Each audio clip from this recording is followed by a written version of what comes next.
Hello everyone. Now we will discuss about what are all the issues we are actually facing in threading environment. So that is what threading issues. So you can have any threads to a single process. You can also have a single threaded process, right? So there could not be much number of issues which we can face in single threaded process. But if you go and check it with the multi-threaded process, there could be a lot of threading issues that were available. So let's see what are all the issues are. The first one is fork and execute system calls. So what is about this fork and execute system calls? Already we just discussed about this system call in case of process. So whenever you want to create any new process, then you have to use the system call, that is fork. And whenever you want to execute any new process, then you have to use the system call execute. So in the same way, if you so what is actually thread? So inside the thread, we may have many number of threads. A single task of execution is nothing but thread.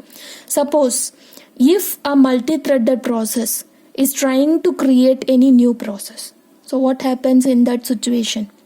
So whenever process using these two kinds of system call, the threads that belongs to process, what will happen? So normally, if any of the process uses this system call, that is fork system call. So what is the meaning of it? Fork system call is used to create a new process. So what happens there? It will either duplicate the entire process, otherwise it will go and execute any new process. Now I'm talking about the child process. So if there is one process A and it is actually creating the another process B, so A is the parent process and B is the child process. So what it will do, it will either duplicate the process A, otherwise it will execute some explicitly it will execute some new program. Okay, so that is the thing will happen whenever you create any new process. In the same way, if there are some threads that belongs to this parent process and this parent process is going to create any new other process, it is child process. So what happens there? What happens to these particular threads? Either it will duplicate all the threads in the child process, otherwise it will duplicate the only thread which invokes that fork system call. So whichever the thread it is just invoked this fork, so only particular thread will be duplicated, otherwise it will duplicate the entire process, which means all the number of threads will be duplicated. So these two versions or these two possibilities will be happened in case of Unix environment, Unix operating system.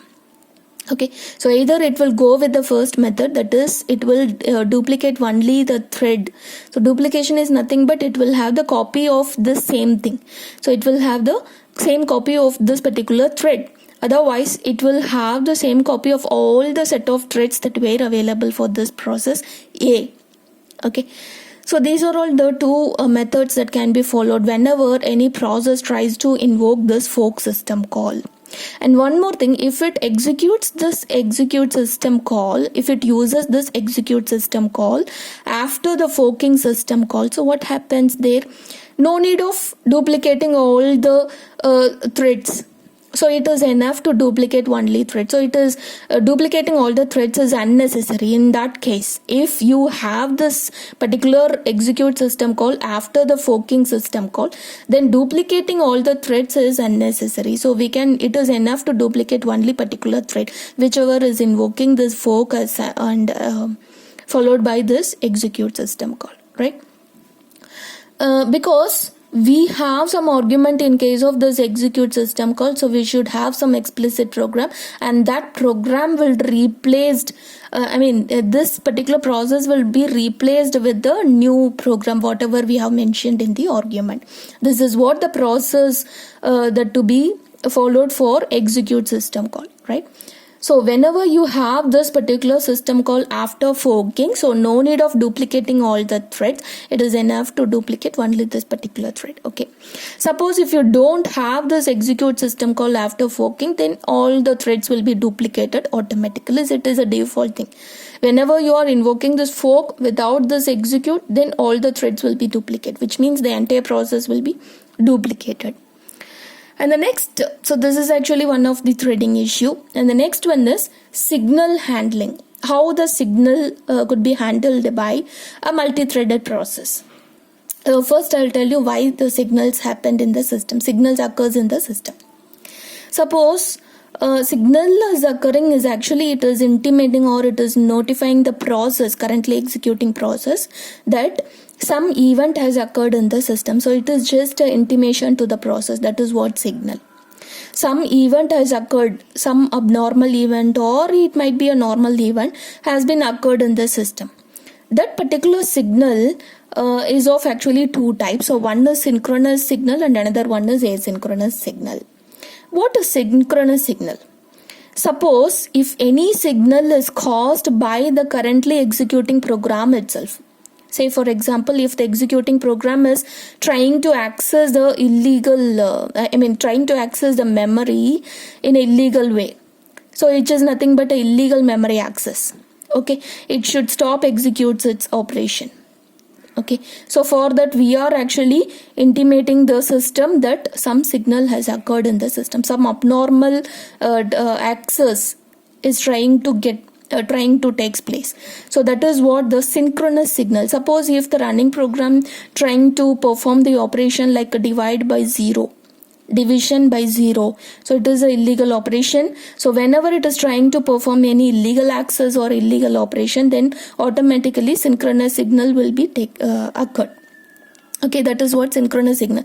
If any signal is occurred due to the currently executing program itself, with that program itself, if it occurs any signal, that signal will be delivered to the same program or same process, whatever it is executing. Whichever the process, because of that process, the signal has happened, right? So this signal will be delivered to the same process. Okay. And the next one, what is this asynchronous signal? Which is nothing but a signal is occurred which is external to the currently executing process. Some event has been occurred which is not done by the currently executing process. Some other like interrupt or some other thing may happen. Okay, in some cases this asynchronous signal will terminate the entire process itself. It may happen. Okay, some of the signal we will ignore it. We will not never mind about the signal, but some of the asynchronous signal, so it will terminate the entire process itself. So how can we handle the signal? How a multi-threaded process can handle the signal? In two ways. The first one is default signal handler and the next one is user-defined signal handler. So what is this default signal handler? Whenever the signal occurred in the system, so automatically this default signal handler will be invoked in order to handle that signal. In some circumstances, this default signal handler will be overridden by user-defined signal handler. So this particular program will invoke explicitly this user-defined signal handler in order to handle the signal.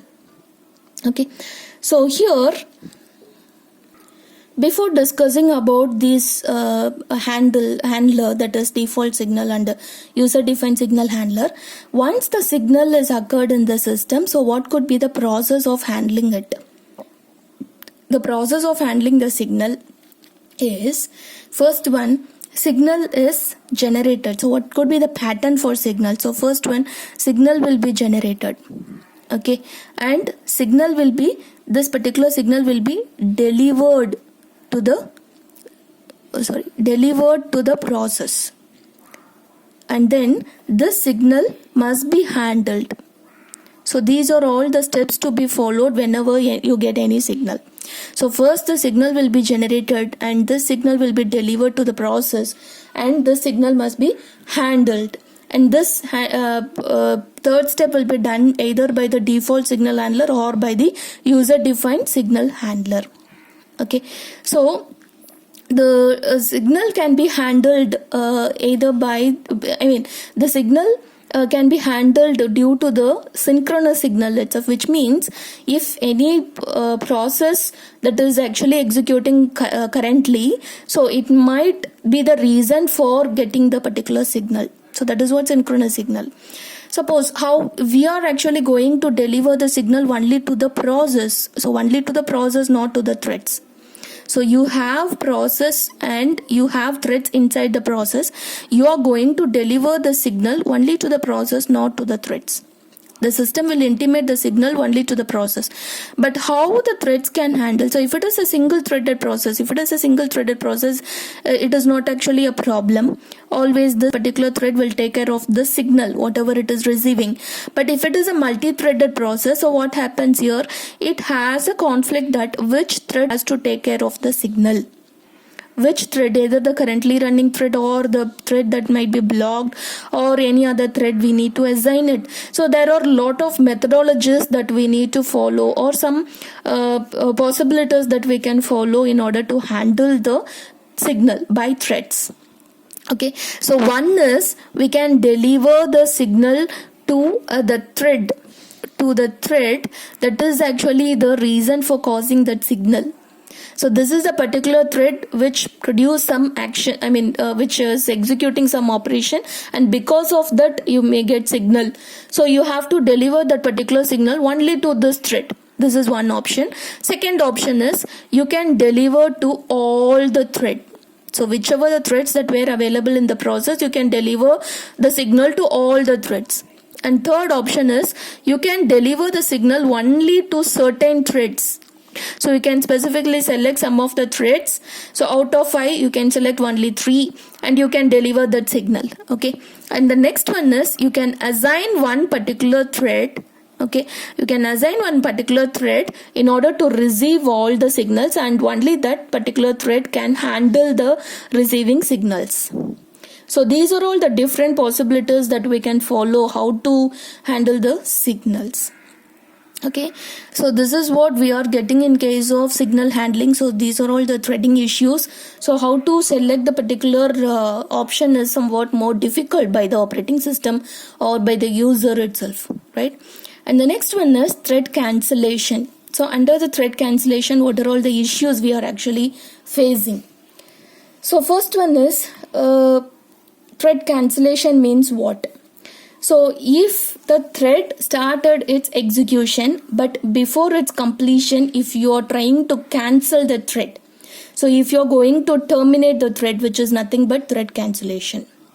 Okay, so before completing its execution, the system may terminate that particular running thread, is said to be thread cancellation. So when this particular thing will be happened, and whatever the thread you are making as a cancellation, so you are just using that thread as for cancellation, and that particular thread we can call it as a target thread. Whichever the thread you're going to terminate it, so that thread is nothing but target thread. So thread cancellation can be done in two ways. The first one is asynchronous cancellation and the next one is deferred cancellation. So I'll tell about what is asynchronous cancellation. So this cancellation will be done immediately. A sudden termination of thread is nothing but asynchronous cancellation. So immediately, if you're just terminating any thread, okay, immediately, so you just made the decision that this particular thread will be has to be cancelled. So you are just trying to do it immediately without any delay. So if you do it immediately, that is nothing but asynchronous cancellation. And what is deferred cancellation?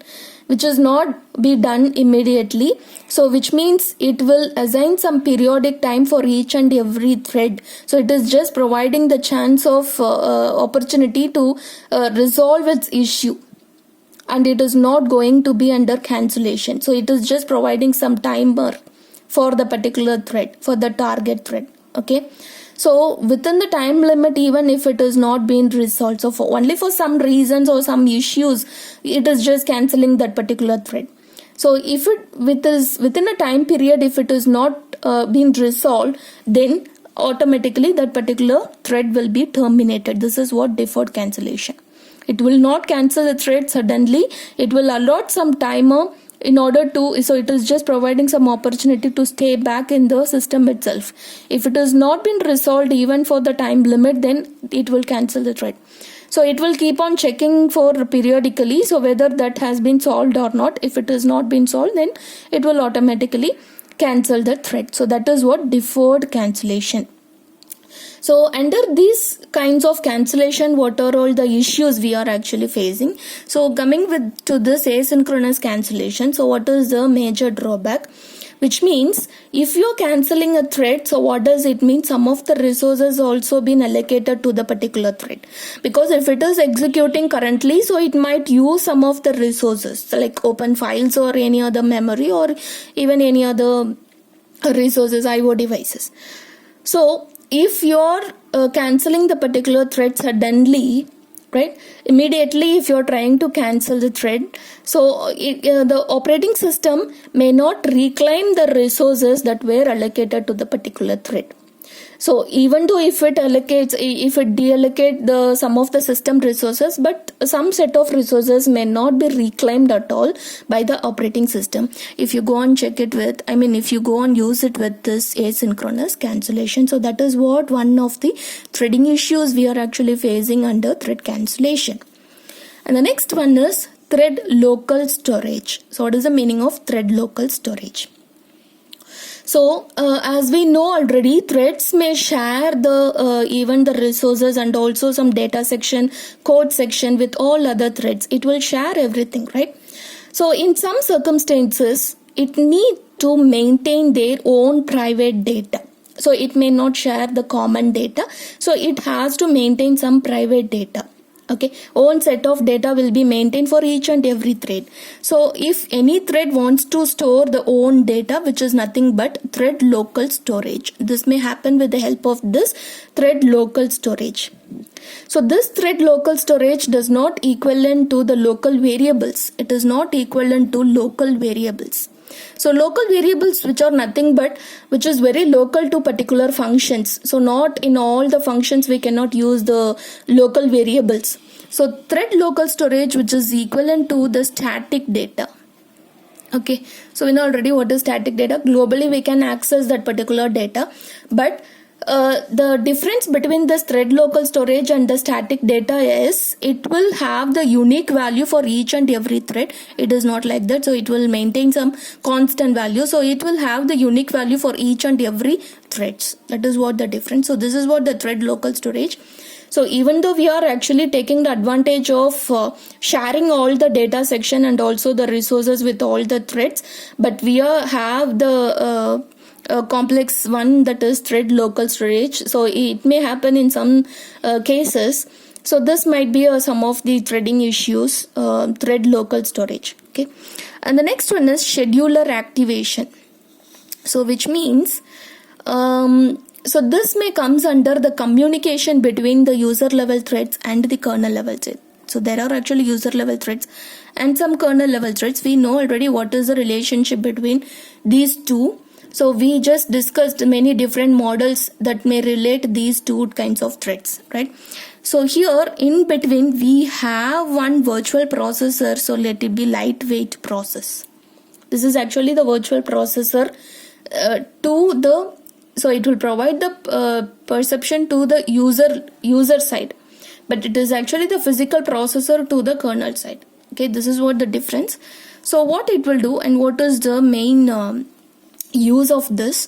So the application will be developed by the user, may use the thread library, because user level thread will use only the thread library in order to perform all set of thread operations, right?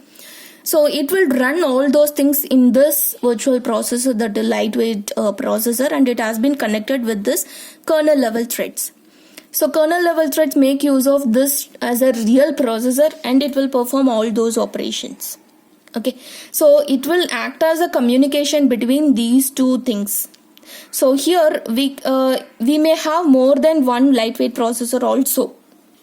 Suppose if you are working with the CPU bound process, which means we can have only one lightweight process. It is enough to have only one. Suppose if you are working with IO bound process, so keep on the particular process gets into a blocked state. So in that so you may require more than one lightweight process. So in that more number of lightweight process, if you have, it could be give a better result. So it could be more efficient if you work on more number of lightweight process. Okay, so one more thing, we can have the communication between the user level thread and the kernel level thread as the scheduler activation. So how it will be happen? So I will tell you. So what this scheduler activation, so what it will do? So first the kernel level thread, it just as calls this scheduler activation to the user level threads. Okay, before that, so I'll tell you if there is one drawback in threads concept. So in case of multi-threaded environment, if any one of the thread will be assigned to the CPU for execution, until and unless before it completes its execution, it will never come out from the CPU. So voluntarily that particular thread will not be released from the CPU. Suppose if it tries to execute the one of the thread operation, which is nothing but thread yield, okay, thread yield, then only in that case that particular thread, so thread yield, this is one operation. So only in this particular case the thread will be voluntarily released from the CPU, right? So suppose if it is trying to get into the blocked state, it will not be released at all. So we are just, the kernel has to intimate the user or the application whatever it is running currently. So it has to intimate about the particular thread is going to be blocked. Okay, so in order to achieve that, we have this scheduler activation, which means provides the communication between the kernel level thread and the user level thread. So first it will provide the lightweight process. As I told, it is a virtual processor to the user point of view. So it will have some application, and with the help of the thread library, it will execute the application on this lightweight processor. Okay, and afterwards what it will do, suppose if any event that is going to happen, which means if any of the thread that is going to be blocked, so if it stops its execution in the middle by the CPU, so in that case the kernel so is about to intimate that particular event is going to happen to the user. So how it will intimate? With the one term is said to be upcall. So this is the telling the procedure about the thread is going to get blocked, which is nothing but upcall. So this upcall can be handled by the upcall handler, and that will be executing, so it will intimate to the user about the threads going to get blocked. So what the user will do, so that particular thread will be removed, and it will assign some other thread. So it will schedule some other thread in order to be run by the CPU. So that is what. So and the scheduling operation will be done by this upcall handler. Okay, so upcall handler will do the scheduling process. It will schedule the another thread. So suppose if any of the thread has been blocked, is going to be blocked, so before blocking itself, this kernel will intimate to the user about the particular thread is going to be blocked.